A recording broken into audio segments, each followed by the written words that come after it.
I'm sorry, you are full of you-know-what, all right? It wasn't lost control. It was on purpose. They opened the border to flood the country to bring in their damn... Yes, and you know what else? And you know what else I know, Vinny? You know what else I know? That there was a federal process. Let me finish. You have 1 minute by breaking the law. Can I have 1 minute? All right, very quickly, Vinny, and then Gillian. How many ICE detainees died? Observing what ICE is doing. That's a lie. No, That's a lie. let me finish, Vinny, let me finish. You're lying. Observing, no, I'm not. You're lying. I saw it for myself. Observing. Renee Good was driving her car and barricading it. Can you let me finish that? Lewis, can you let me finish that? Yeah, but you're lying. Could you let me finish? You're lying. Why Could you let me finish? Have you been in... There's a particular moment I always appreciate seeing play out.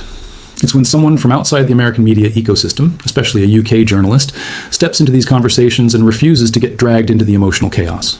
Instead of matching anger with anger, they bring precision, restraint, and actual accountability. Watching that dynamic unfold is incredibly telling. That's why this clip matters. It's not background noise. You need to see it in full. What happens here is a PBD podcast co-host, Vinny, coming in hot, confrontational, and visibly agitated, only to be met by a UK journalist whose approach is the complete opposite. This is someone whose analysis I often find grounded and credible, and that difference in temperament immediately reshapes the exchange.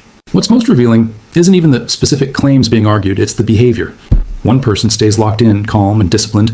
The other gradually unravels, interrupts, and loses any sense of composure the moment he's challenged. It's not surprising, it's a pattern. So we're going to run the clip all the way through. I may interject briefly along the way, but I want to hold most of my analysis until the end, where the full context and what this exchange really exposes becomes impossible to ignore.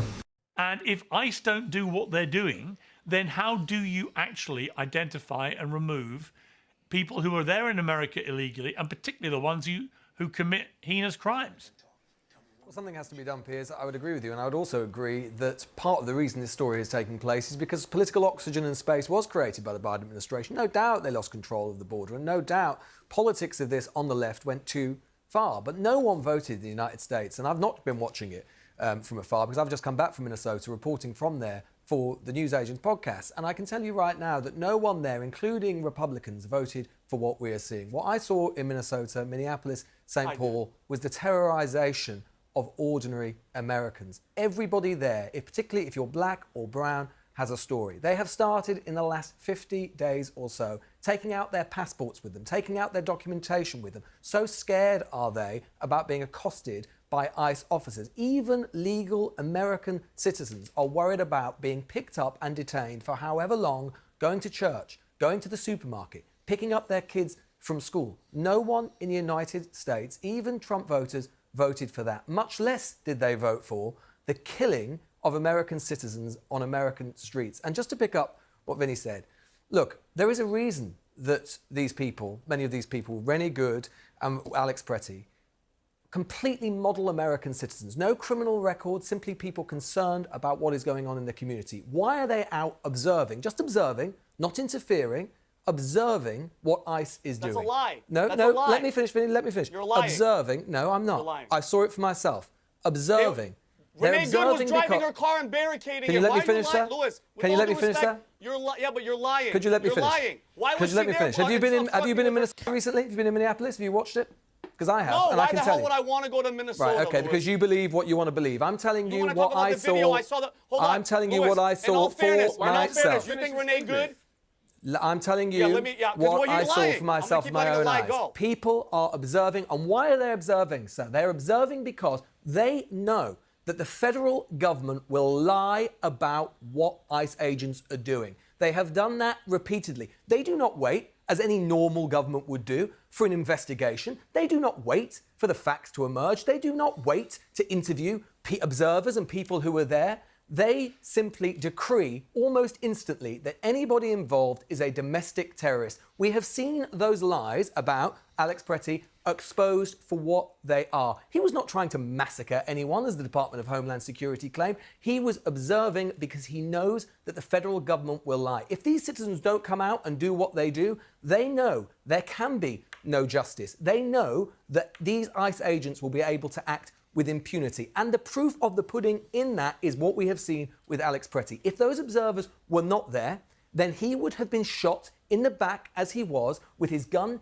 in his holster, and the federal government would have lied about it. We would have had to believe what they said. Instead, we were able to see, because of the peaceful observations of the people there, we were able to see the truth, which is this was a man who was shot in the back, who was posing no threat whatsoever to those ICE officers. And even the reason that they were there in the first place proved to be a lie. That is the ICE officers. Why did ICE say they were there? They said they were there. No, let me finish. They said that they were there to detain an illegal Ecuadorian who was an ardent criminal. What did it turn out? The Minnesota Department for Corrections made clear when they got the name of this person, his only violations, illegal, yes. Was he a violent criminal? No. He'd had a few traffic violations on his record.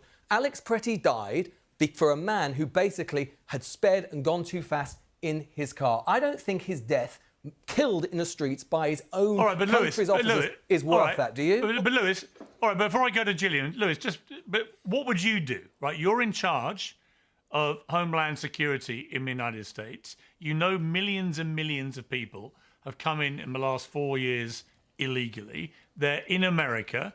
Right? There's a lot of anger about that with a lot of Americans. You've just seen Donald Trump come in with a thumping win on a mandate of dealing with this.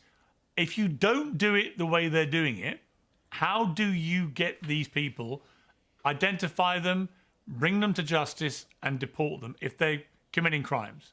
I would do two things. I would obey the law and I would pass immigration reform. If you obey the law, President Obama, Vinny's already said it for himself, President Obama was called the deporter-in-chief. He managed to deport millions of illegals. He did that, and he didn't need to do that by employing what is basically a poorly trained paramilitary force operating with impunity, attacking citizens of the United States. And moreover, if you were to do what has long been necessary in America, which is comprehensive immigration reform, the bargain should have always been, the Democrats get what they want, which is a pathway to citizenship, particularly for children who have come over undocumented, but the Republicans get what they want, which is a bolstering of the border. That has been tantalizingly close multiple times. Normally, it's been Republicans, including now the Secretary of State, Marco Rubio, when he was in the Senate, who walked away from it because they thought it was a good political issue for them to do. You do not need to deal with immigration by breaking the law. Can I have 1 minute?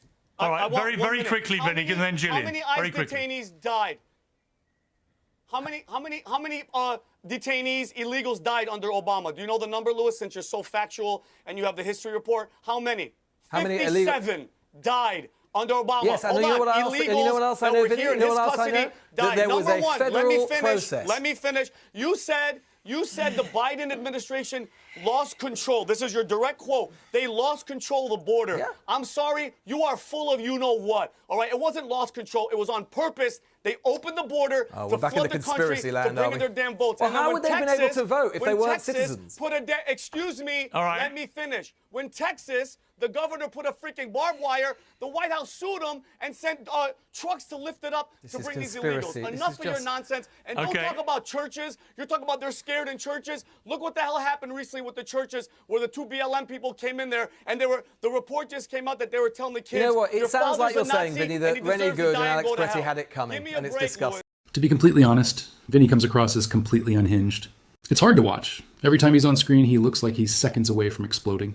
And that lack of control shows itself again and again. And this is exactly why I enjoy moments like this so much, because when a UK journalist goes up against a hardline MAGA figure, the contrast couldn't be clearer. One side shows up prepared, calm, grounded in actual reporting. The other side shows up angry, defensive, and ready to shout. Luis never raises his voice. He sticks to what he personally witnessed. He explains events as they happened, without theatrics. And in response, Vinny doesn't challenge the facts. He talks over everyone, throws out accusations, and dives straight into baseless narratives. That's always the pattern. People like Luis rely on evidence, first-hand observation, and verifiable information. People like Vinny rely on outrage, volume, and recycled talking points from partisan media bubbles. When the moment comes to actually engage with reality, the mask slips. That's why Vinny couldn't handle the exchange. He wasn't responding, he was reacting. He wasn't debating, he was unraveling.